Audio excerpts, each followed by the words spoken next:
की धारा है धारा, जो देती दुखों से किनारा। मुरली अमृत की धारा है धारा, जो देती दुखों से किनारा। भूले जीवन में हो जाए शिव बाबा मुरली में समझाए। भूले जीवन में हो जाए शिव बाबा मुरली में समझाए। तुम्हें देवता बनना है प्यारा, देखो गलती न करना दोबारा। ओ मुरली अमृत की धारा है धारा, जो देती दुखों से किनारा।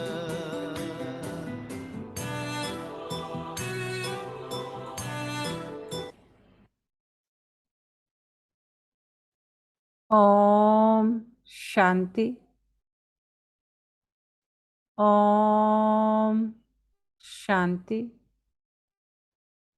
ओम शांति। सभी रिलैक्स होकर बैठे, बुद्धि को चारों तरफ से हटाकर पूरा ध्यान भ्रिकुटी के मध्य में। ये मुझ आत्मा का निवास स्थान है। मैं आत्मा इस शरीर की मालिक हूँ।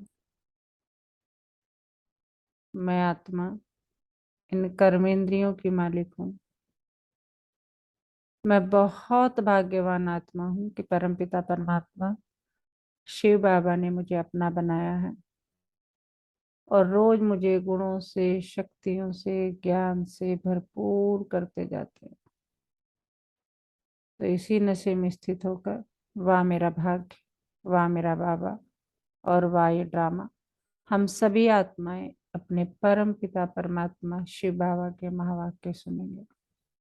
ओम शांति। आज 9 सितंबर 2022 बाबा के महावाक्य हैं। पहले सुनते हैं मुरली का सार। मीठे बच्चे, जब तक जीना है तब तक पढ़ना है, सीखना है। तुम्हारी पढ़ाई है ही पावन दुनिया के लिए, पावन बनने के लिए। बाबा कह रहे कि पावन दुनिया में जाना है, पावन बनना है, तो जब तक जीना है तब तक पढ़ना है, सीखना है। प्रश्न है, बाप किस गुण में बच्चों को आप समान बनाने की शिक्षा देते हैं? उत्तर, बाबा कहते, बच्चे, जैसे मैं निरंकारी हूं ऐसे तुम बच्चे भी मेरे समान निरंकारी बनो। बाप ही तुम्हें पावन बनने की शिक्षा देते हैं। पावन बनने से ही बाप समान बनेंगे। दूसरा प्रश्न है, जब बुद्धि अच्छी बनती है तो कौन सा राज बुद्धि में स्वतः बैठ जाते हैं? उत्तर, मैं आत्मा क्या हूं। जब अच्छी बुद्धि बनती है ना तो ये राज अपने आप बुद्धि में बैठ जाते हैं। कौन से?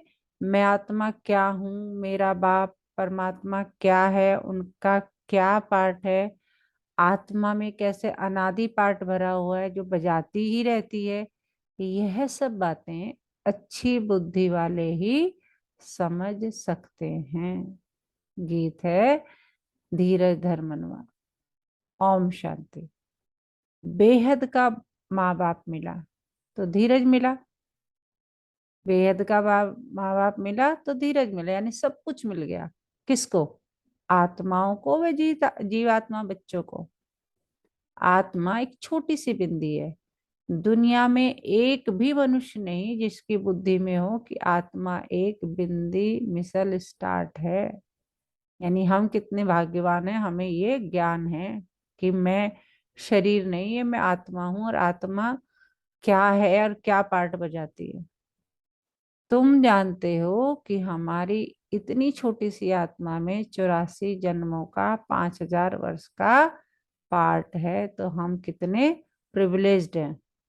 दूसरी आत्माओं में तो इतना पार्ट भरा हुआ नहीं है। मनुष्यों की बुद्धि कितनी कमजोर हो गई है जो समझती नहीं है। परमात्मा के लिए तो नहीं कहेंगे कि वे 84 जन्म, वे 84 लाख जन्म लेते हैं, नहीं। तुम बच्चे जानते हो इतनी छोटी सी आत्मा में 84 जन्मों का अविनाशी पाठ नूंधा हुआ है। उसको कुदरत कहेंगे ना। कितनी छोटी सी बिंदी आत्मा है जिसमें सब जन्मों का अविनाशी पाठ नूंधा हुआ है।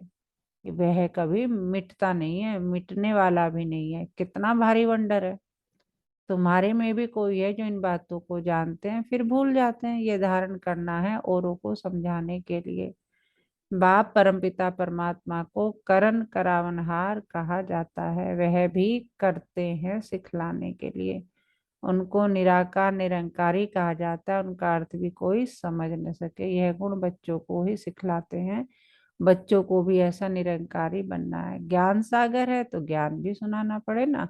पतित पावन है तो जरूर आकर पतितों को ही शिक्षा देंगे पावन बनने की। जैसे सन्यासी शिक्षा देते हैं सन्यास करवाने के लिए, यह भी 5 विकारों का सन्यास करना है। पतित पावन ही आकर शिक्षा देंगे, नहीं तो हम पावन कैसे बने।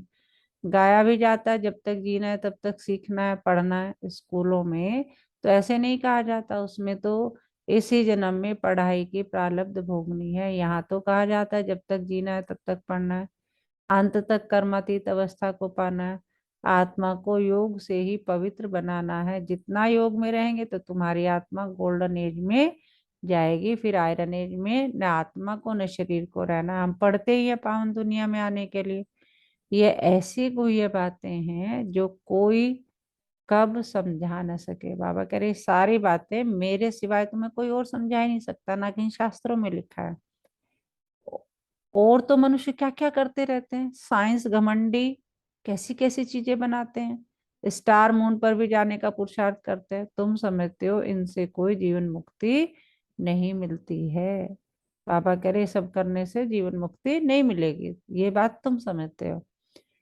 करके अल्पकाल क्षण भंगुर सुख मिलता है। ये जो सब हो रहा है ठीक है, थोड़ी देर के लिए जो है, कुछ समय के लिए क्षण भंगुर सुख मिलता है। एरोप्लेन से सुख भी मिलता है तो दुख भी मिलता है। कल एक्सीडेंट हो जाए तो दुख होगा। स्टीमर डूब जाता है, ट्रेन का एक्सीडेंट हो जाता है, बैठे बैठे भी मनुष्य हार्ट फेल हो जाते हैं। सुख धाम तो है ही अलग, वहां सदैव सुख ही सुख है। इस दुनिया में जो भी सुख है वह है ही अल्पकाल, काग विष्टा के समान। तुम बच्चों को अभी बहुत अच्छी बुद्धि मिली है। मैं आत्मा क्या हूँ, मेरा बाप परमात्मा क्या है, उनका पाठ क्या है, हमारा पाठ क्या है, सारा बुद्धि में राज है। तुम बच्चों में भी सबके 84 जन्म नहीं कहेंगे। बाबा कह रहे तुम भी जरूरी नहीं है सब 84 जन्म लोगे। पुरुषार्थ पे डिपेंड करता है कि कौन से युग में आओगे। जरूरी, बाबा कह रहे जरूरी थोड़ी सारे इकट्ठे सतयुग में आ जाओगे। सब थोड़े सतयुग में इकट्ठे हो जाते हैं, इसलिए सबके पूरे 84 जन्म नहीं कहेंगे। चंद्रवंशी में भी पिछाड़ी तक आते रहते हैं। बाबा कह रहे सूर्यवंशी में तो जरूरी नहीं सब आए, चंद्रवंशी में भी पिछाड़ी तक आते रहते हैं। वृद्धि होती जाएगी, जन्म थोड़े होते जाएंगे। यह विस्तार की बातें हैं। बुढ़ियों को पहले अल्फ बे पक्का कराना है। अल्फ माना बाबा, बे माना बादशाही। यह तो बिल्कुल राइट है ना। स्वर्ग की बादशाही थी, भारत सारे विश्व का मालिक था, और कोई का राज्य नहीं था। जो रुद्र की माला बनती है वही फिर विष्णु की माला बन जाती है। यह ज्ञान तुम बच्चों को मिला है। आत्मा क्या है, परमात्मा क्या है, उनका रूप क्या है, साइज क्या है, ये सब बातें अभी तुम्हारी ही बुद्धि में है। कितनी छोटी सी आत्मा है। परमात्मा को भी भक्ति मार्ग में बहुत मेहनत करनी पड़ती है। द्वापर से कलयुग अंत तक अथवा संगम के अंत तक कहेंगे उनका पाठ चलता है। यह सब तुम जानते हो। तुम कहेंगे यह सब कल्प पहले भी हुआ था, आज से 5000 वर्ष पहले भी हुआ था। एक अखबार में रोज डालते हैं 100 वर्ष पहले क्या हुआ। 100 वर्ष की बात तो सहज है, अखबारों से झट निकाल बताएंगे। वह है टाइम्स ऑफ इंडिया अखबार। तुम्हारी अखबार है टाइम्स ऑफ वर्ल्ड। देखो कितना बड़ा बाबा कह रहा है तुम्हारा अखबार तो टाइम्स ऑफ वर्ल्ड है ना कि टाइम्स ऑफ इंडिया। ये अक्षर बड़ा अच्छा लगता है, रोज लिख सकते हो। आज से 5000 वर्ष पहले क्या हुआ था, 5000 वर्ष पहले जो हुआ था वही अब हुआ, ऐसे ऐसे लिखने से मनुष्यों को ड्रामा का पता तो पड़ जाए। मैगजीन में भी लिख सकते हैं तुम बच्चों की बुद्धि में तो सारा राज है, आत्मा और परमात्मा का ज्ञान तो कोई भी मनुष्य में नहीं है। तो वह मनुष्य क्या काम का? तुम जानते हो मनुष्य ही 84 जन्म लेते हैं, पहले पहले ब्राह्मण वर्ण, फिर देवता वर्ण में आते हैं। वर्ण तो यहाँ ही है, सूक्ष्म तन में तो वर्णों की बात ही नहीं। ब्रह्मा को प्रजापिता कहते हैं, विष्णु को प्रजापिता नहीं कहेंगे, ब्रह्मा द्वारा तो अडॉप्ट किया जाता है। विष्णु के दो रूप लक्ष्मी नारायण के तो बच्चे पैदा होते हैं जो तख्त पर बैठते हैं, शंकर को भी प्रजापिता नहीं कहेंगे।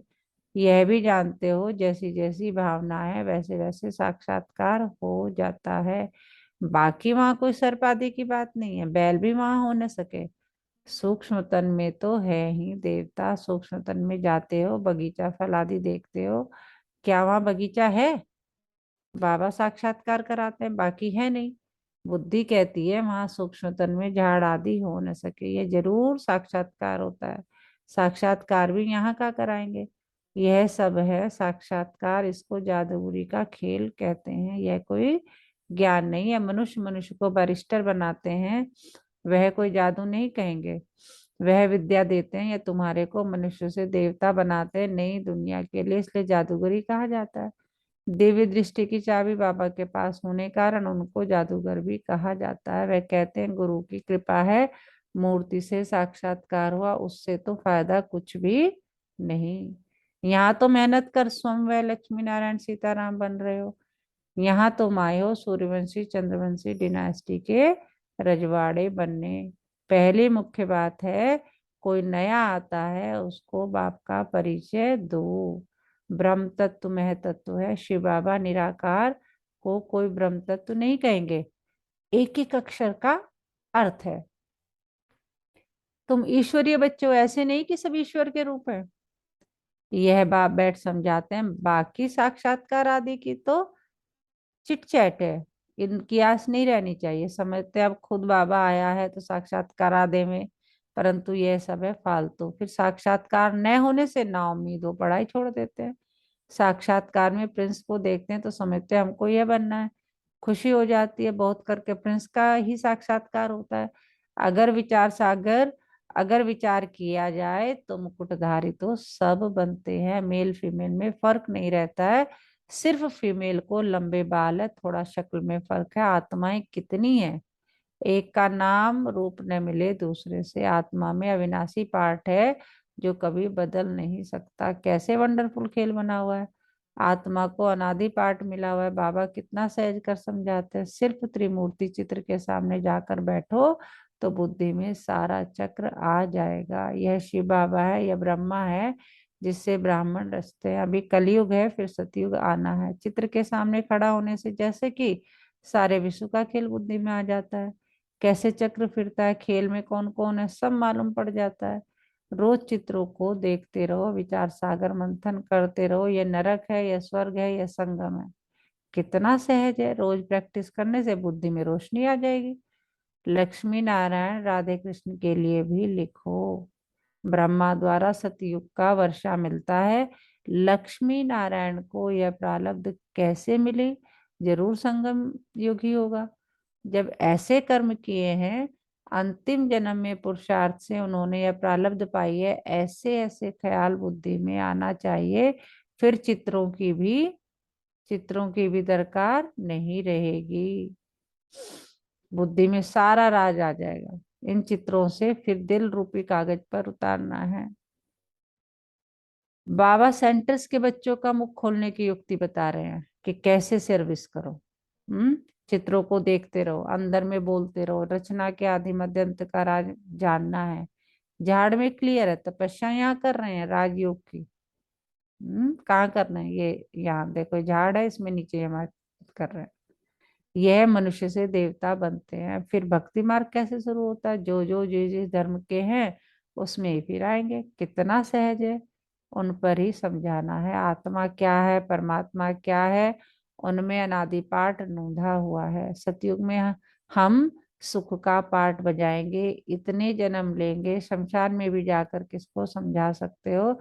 जब तक मुर्दा जल जाए तब तक बैठ सत्संग करते हैं, तुमको कोई रोकेगा नहीं, बोलो आओ तुमको हम समझाएं, सुनकर बहुत खुश होंगे। बात करने वाले बहुत समझदार सियाने चाहिए, कहाँ भी जाकर तुम समझा सकते हो। समझाते तो बाबा बहुत अच्छी तरह है। तुम्हारे कच्छ यानी बगल में सच है, मनुष्यों के कच्छ में झूठी गीता है। तुम्हारे बगल में क्या है, सारे विश्व की हिस्ट्री ज्योग्राफी है। श्री कृष्ण के चित्र पर भी तुम अच्छी तरह समझा सकते हो। इनको श्याम सुंदर क्यों कहते हैं, आओ तो हम आपको कहानी सुनाएं। देखो बाबा क्वेश्चंस भी साथ साथ दे रहे हैं कि how to start the to teach the gyan. ज्ञान किसी को देना है या बताना है या समझाना है, उसके लिए क्या क्या क्वेश्चनिंग होनी चाहिए, किस जगह कौन सी क्वेश्चनिंग होनी चाहिए, किस क्वेश्चनिंग से हमें ज्ञान को स्टार्ट करना चाहिए। तो बाबा कह रहे सुनकर बड़े खुश हो जाएंगे। भारत गोल्डन एज था, पत्थर एज है, सांवरा हो गया, कामचिता पर बैठने से काला मुंह हो जाता है, तो ऐसे ऐसे समझाने से तुम बहुत कमाल कर दिखा सकते हो। तीनों चित्र भल साथ में हो, एक चित्र पर समझाकर फिर दूसरे चित्र पर समझाना चाहिए। बहुत सहज है, सिर्फ पुरुषार्थ की बात है।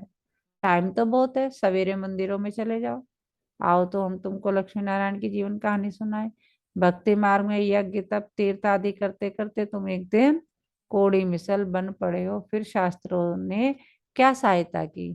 हम आपको सच बतलाते हैं, सच ही सहायता करते हैं। अच्छा, मीठे मीठे सिकिलते बच्चों प्रति माता पिता बाप दादा का याद प्यार और गुड मॉर्निंग। रूहानी बाप की रूहानी बच्चों को नमस्ते। हम रूहानी बच्चों की रूहानी माता पिता बाप दादा को सर्व संबंधों से सिख व प्रेम से याद प्यार गुड मॉर्निंग, नमस्ते बाबा नमस्ते, शुक्रिया बाबा शुक्रिया। हमें अपना बनाने के लिए, हमें रोज पढ़ाने के लिए, हमें पतित से पावन बनाने के लिए, हमें गुणों से शक्तियों से ज्ञान से भरपूर करने के लिए, अपने बाबा की जितनी महिमा की जाए उतनी कम है दिल से। क्योंकि वही हमारा टीचर है, वही सदगुरु है, वही रूहानी सर्जन है, वो ही हमारा दोस्त है, वही हमारा सब कुछ है। हम्म तो सारा दिन बस यही नशा रहे, पाना था जो पा लिया और क्या बाकी रहा, वाह मेरा भाग्य, वाह मेरा बाबा, वाह ये ड्रामा, और मैं बाबा का, बाबा मेरा। तो आज हमारे मीठे बाबा प्यारे बाबा ने हमें क्या समझाया, कौन बताएगा। हाँ जी। तो धारणा के लिए मुख्य सार, पढ़ाई पर पूरा पूरा ध्यान देना है, बाकी साक्षात्कार आदि की आस नहीं रखनी है, ना उम्मीदवन पढ़ाई नहीं छोड़नी है। चित्रों को देखते विचार सागर मंथन कर हर बात को दिल में उतारना है, राजयोग की तपस्या करनी है। वरदान है, अपने मस्तक पर सदा बाप की दुआओं का हाथ अनुभव करने वाले विघ्न विनाशक भव। अपने मस्तक पर सदा बाप की दुआओं का हाथ अनुभव करने वाले विघ्न विनाशक भव।